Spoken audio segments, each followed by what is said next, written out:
blessed kayo sa inyong relationship, mga kapiksi. Mahal na mahal kayo ng person nyo, mahal na mahal nyo yung isa't isa actually. Meron ditong presence ng fire signs, Aries, Leo, Sagittarius. So, pwedeng fire sign yung person mo or pwedeng may fire element sila or kayo sa inyong natal chart. And kagaya nga nung sabi ko kanina guys, maaring LDR kayo nitong person mo. And nag-iipon ito guys ng pera para makasama na kayo forever, mga kapiksi.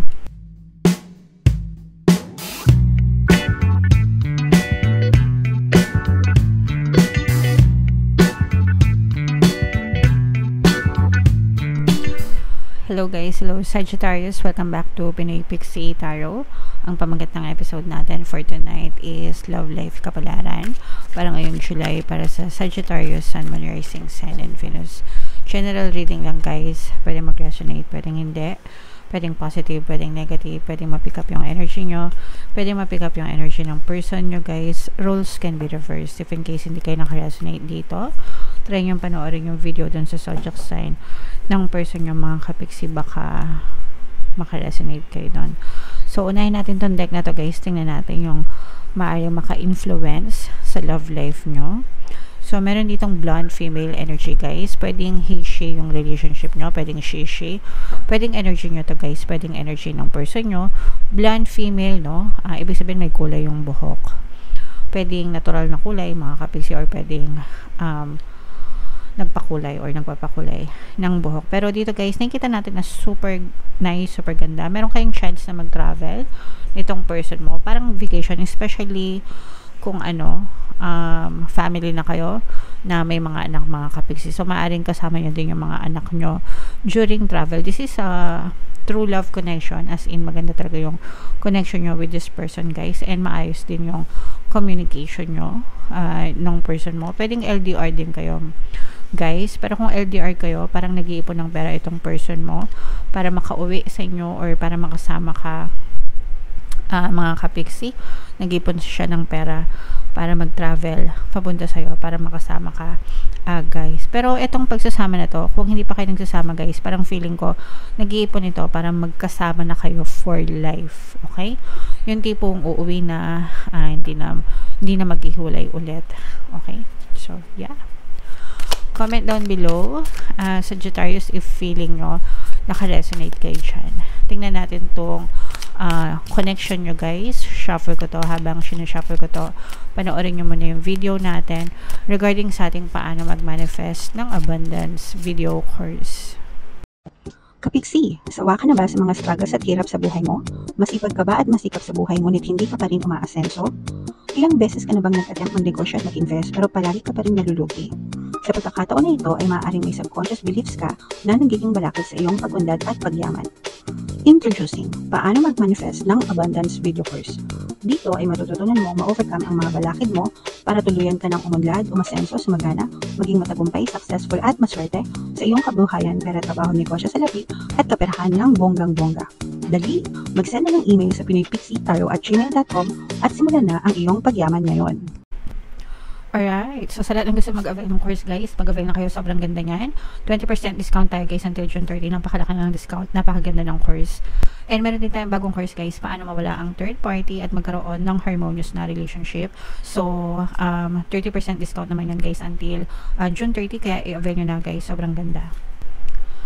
Wow, so ito talaga guys, sobrang ganda talaga ng relationship nyo. For some of you, you may be dealing with a karmic relationship guys, pero for some of you talagang super blessed kayo sa inyong relationship, mga kapiksi. Mahal na mahal kayo ng person nyo, mahal na mahal nyo yung isa't isa actually.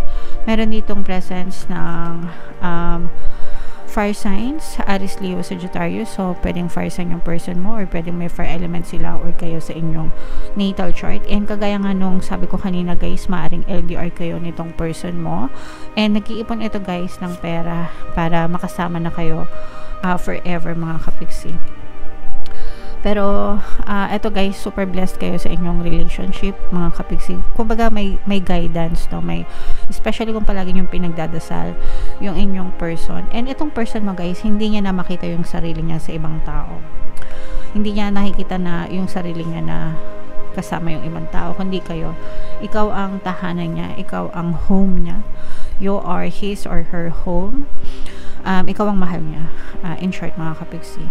And nagsisikap ito guys sa kanyang pagtatrabaho, sa kanyang paghahanap buhay, no? Para again, para makauwi na kung kayo ay LDR. Kung hindi naman kayo LDR, mga kapigsi, parang nagsisikap din siya para mabigyan kayo ng magandang buhay ng iyong pamilya, lalo na kung kayo ay may mga anak na mga kapigsi. And itong person mo, parang ikaw ang kanyang secret weapon, no? Yeah. Ikaw ang inspirasyon niya sa buhay, kapigsi. Meron din tayong presence dito ng Earth signs, Aquarius, Gemini, Libra. Parang itong person mo, kakayanin niya ang lahat ng pagsubok basta kasama ka niya, basta nasa buhay ka niya, mga kapigsi. And malaki yung contribution mo sa kanyang pagbabago. Pwedeng hindi siya ganyan dati, no? Pwedeng hindi siya tawag dito, pwedeng dati parang baka hindi siya responsible, baka dati patapon yung buhay niya, baka dati marami siyang mga regrets, marami siyang mga na-miss na opportunity.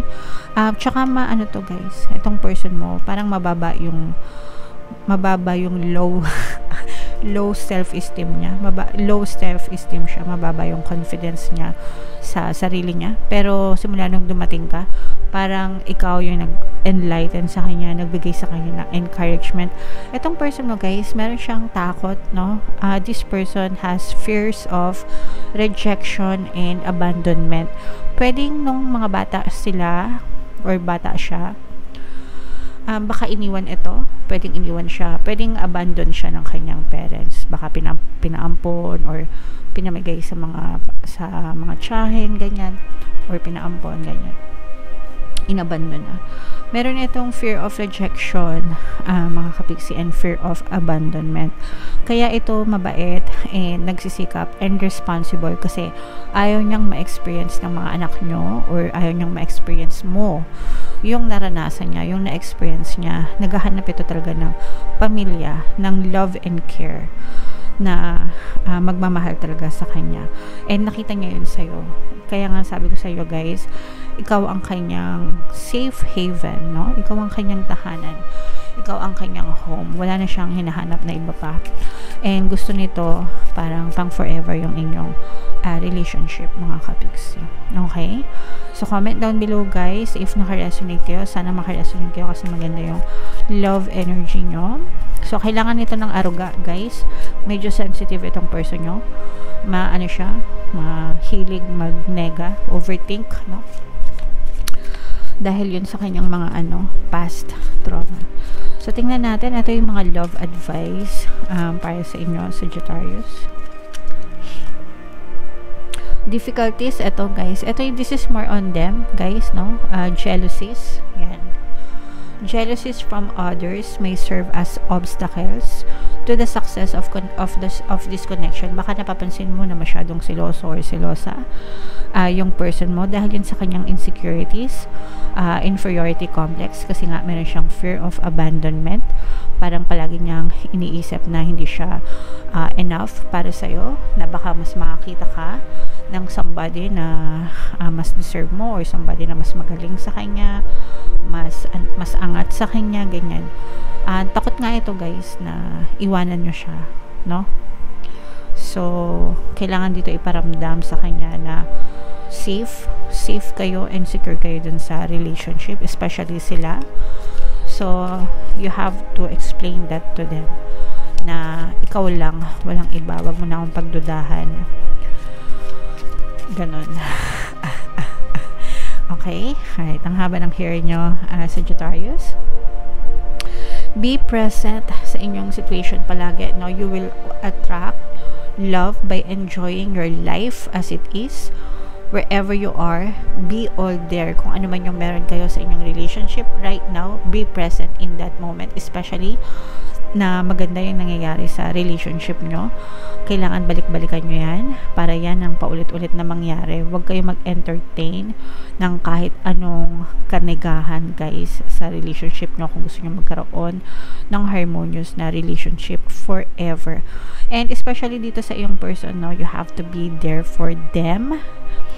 Kasi nga, sabi ko sa inyo, meron itong fear of abandonment, fear of rejection.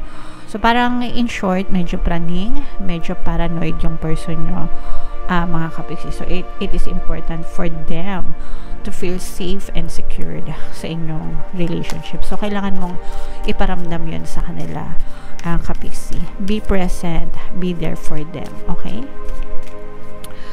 And then, yung last na message, law of attraction, you have been manifesting this relationship. Everything you want will soon be yours as long as nakafocus kayo dun sa wants nyo, mga kapiksi. Okay? That's how you attract the life that you want, mga kapiksi, the relationship that you want. Kung ano yung gusto nyo makita sa relationship, kung anong gusto nyo makita sa partner nyo, kung ano yung feeling nyo deserve nyo, no? Kung ano yung gusto nyo, guys, no? Kung gusto nyo ng mga malaki drama na type of love life, yung mga ganyan, di ba? Yung mga nakakilig, dapat yun yung i-focus nyo sa inyong, i-focus nyo attention nyo sa ganong klase ng mga intentions, and it will be pushed out in your reality, mga kapiksi. Okay? Pwede guys. Meron nga akong course, di ba? Paano mawala ang third party at magkaroon ng harmonious na relationship. It's based on the law of attraction, mga kapiksi, using the power of your subconscious mind and law of attraction. So, napakaganda ng course na yon. Kung gusto niyo mag-avail, kahit wala kayong third party, guys, pwede kayo mag-avail kasi pwede kayo magkaroon ng harmonious na relationship. Okay? Right. So, comment down below, Sagittarius, if feeling nyo naka-resonate kayo dito, guys. Ito yung ating mga mga relationship subliminals. Pakinggan nyo para makatulong sa inyo. And ito naman yung ating success stories ng paano mag-manifest ng abundance video course. Click here to subscribe, guys, and click here to join our membership program. Thank you for liking, sharing, and subscribing. And see you again next time. I love you all, guys. Have a nice day. Bye-bye.